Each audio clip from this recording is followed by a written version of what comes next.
You're watching Saturday Storytime, 6 February 2021 edition.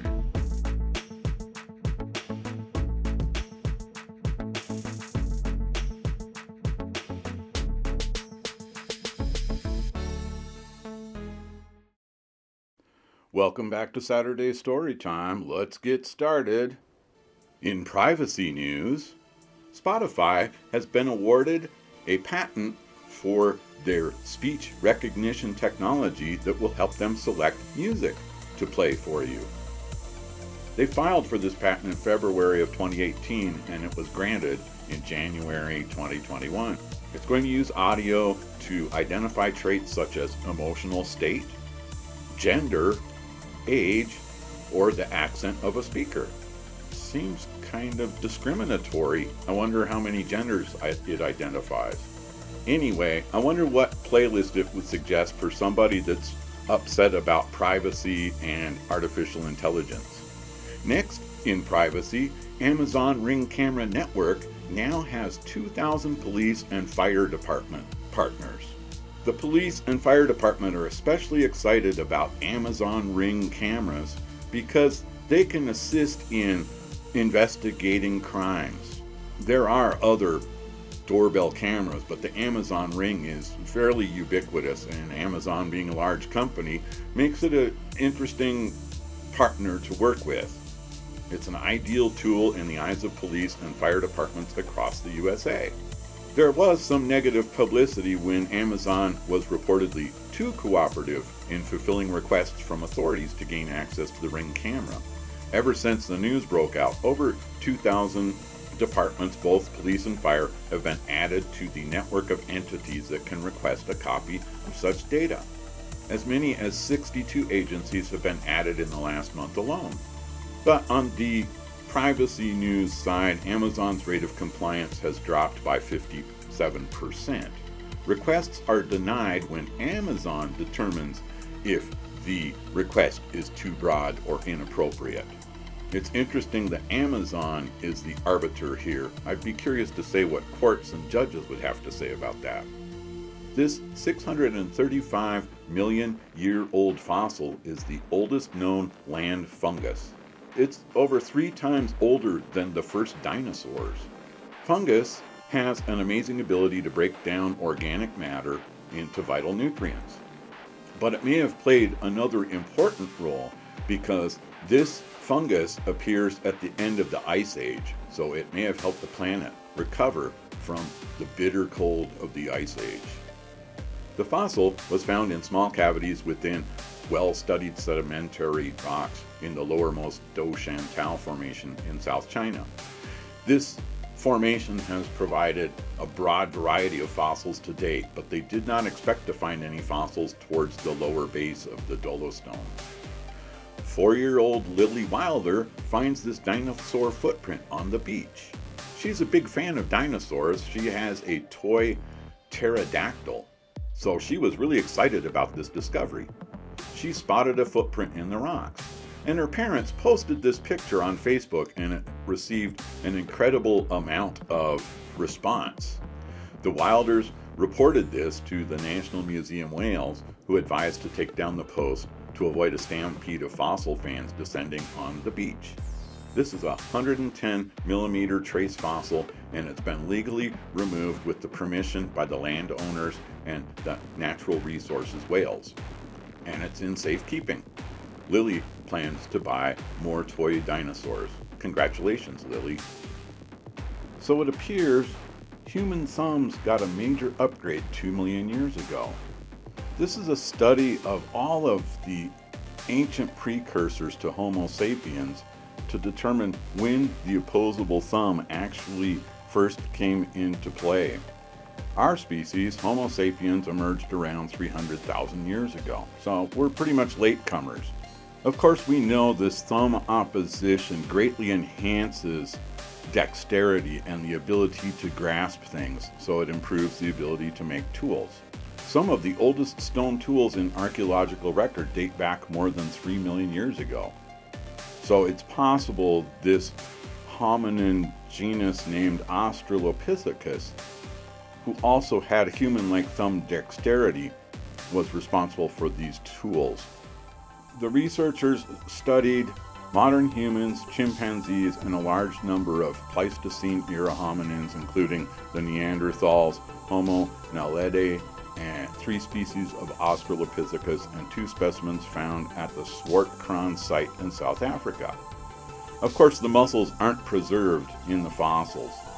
They're inferring the presence of the muscles and their location in the hand based on the distinct areas of attachment on the bone surface. So they were able to create virtual models of the hominin hands and calculate the manual dexterity available to each species. So all Pleistocene humans evaluated in the study showed increased thumb opposition efficiency. This was especially seen in Homo naledi, a small-brained human not linked to stone tools, and in the 2-million-year-old bones found at the Swartkrans cave site in South Africa. And this coincides with an increased level of tool use in Africa and the onset of cultural complexity. So this increased thumb opposition efficiency that it took place about 2 million years ago led to systematic use of tools, development of more complex stone tool industries, increase in exploitation of animal resources, and of course the appearance of Homo erectus, larger-brained, larger-bodied hominin whose geographic range included both Africa and Eurasia. So one of my friends on Twitter shared this brief GIF in response to me posting this article, and it's kind of in line with my thinking while I'm reading it as well. MIT scientists develop a new liquid neural network, the future of robot control. So this is a neural network that learns on the job, not just during training. There's flexible algorithms, and that's why they call this liquid. They change their underlying equations to continuously adapt to new data inputs. So this could aid in decision making based on data streams that change over time. Medical diagnosis, autonomous driving, Skynet. So they modeled this after some microscopic organism with only 302 neurons in its nervous system, yet it can generate unexpectedly complex dynamics. In the equations he used to structure his neural network, he allows the parameters to change over time based on results of a nested set of different equations. Flexibility is the key. Most neural networks' behavior is fixed after the training phase, which means it's bad at adjusting to changes. The fluidity of this liquid network makes it more resilient to unexpected or noisy data. This neural network excelled in a battery of tests, knocking out the competition in state-of-the-art time series algorithms by a few percentage points in accurately predicting future values in datasets, ranging from atmospheric chemistry to traffic patterns. The network is small in size, so it's more efficient, without steep computing costs. Everyone talks about scaling up the network. We want to scale down and have fewer but richer nodes. So the first hot fire test of NASA's Artemis SLS mega rocket got cut short when one of the 4 engines stopped. They have to be careful because they still want to fly this rocket on a mission to orbit the moon. It'll be an unmanned mission. But they plan to conduct a second hot fire test around the 4th week of February. So this SLS core is at NASA's Stennis Space Center in Bay St. Louis, Mississippi. So they're going to conduct the hot fire test lasting at least 4 minutes to provide enough data to help show the core stage is flight ready. They'll refurbish the core stage and then they'll take it to Kennedy Space Center in Florida. Well, we have 3 spacecraft, one from UAE, one from China, and one from the United States, all bound for Mars, and they're all arriving very soon. NASA's Mars Perseverance rover is going to be scheduled to land on Mars less than 2 weeks from now. That's on February 18th. As you can imagine, descending to the Martian surface and surviving the landing is a terrifying thought when only 40% of spacecraft sent to Mars actually successfully complete their mission. So they call this 7 minutes of terror. 7-minute window where the spacecraft will begin its descent and, if all goes as planned, deliver the most technologically advanced machine ever built for space exploration to the surface of Mars.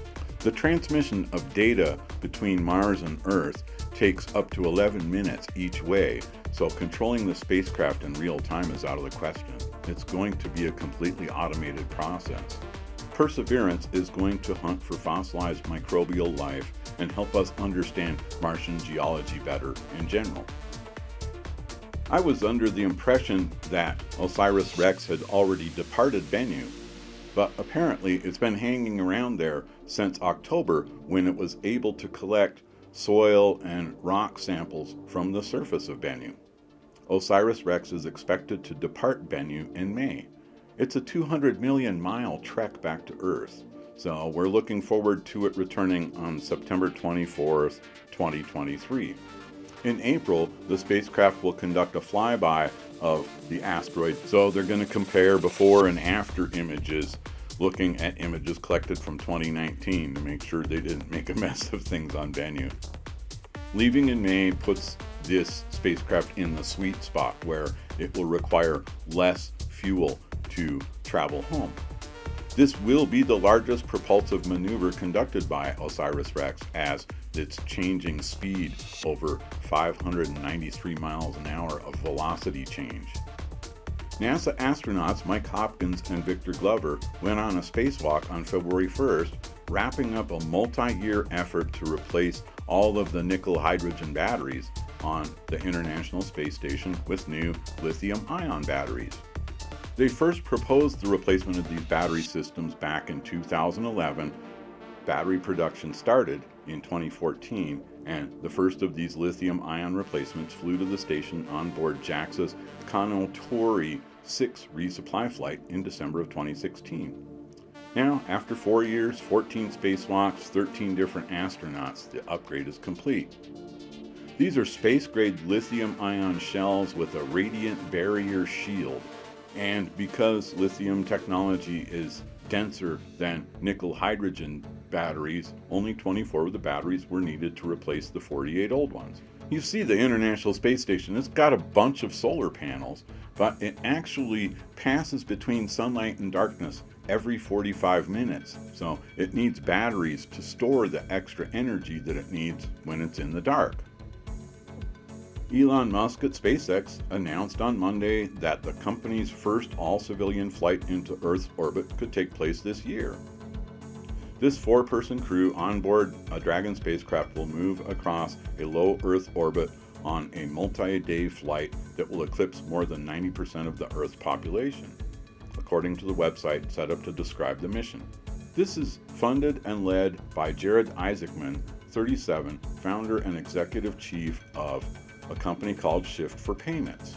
While space has long been viewed as a territory of expert astronauts, Inspiration 4 is being made accessible to winners of a sweepstake and a Shift for Payments contest, meaning that you have a chance of participating in the mission. The scheme is being conducted in collaboration with St. Jude Children's Hospital. Isaacman will take the commander seat. A second seat was awarded to a St. Jude ambassador. Their identity has not been revealed. The remaining seats go to a person who supports St. Jude in a sweepstake, and an entrepreneur who's deemed to be embodying prosperity. To enter the sweepstakes, people are asked to make a $10 or more donation to St. Jude Children's Research Hospital. To enter the contest, people are being asked to sign up for Shift 4 Shop or be an existing Shift 4 Shop customer, and you've got to complete these steps.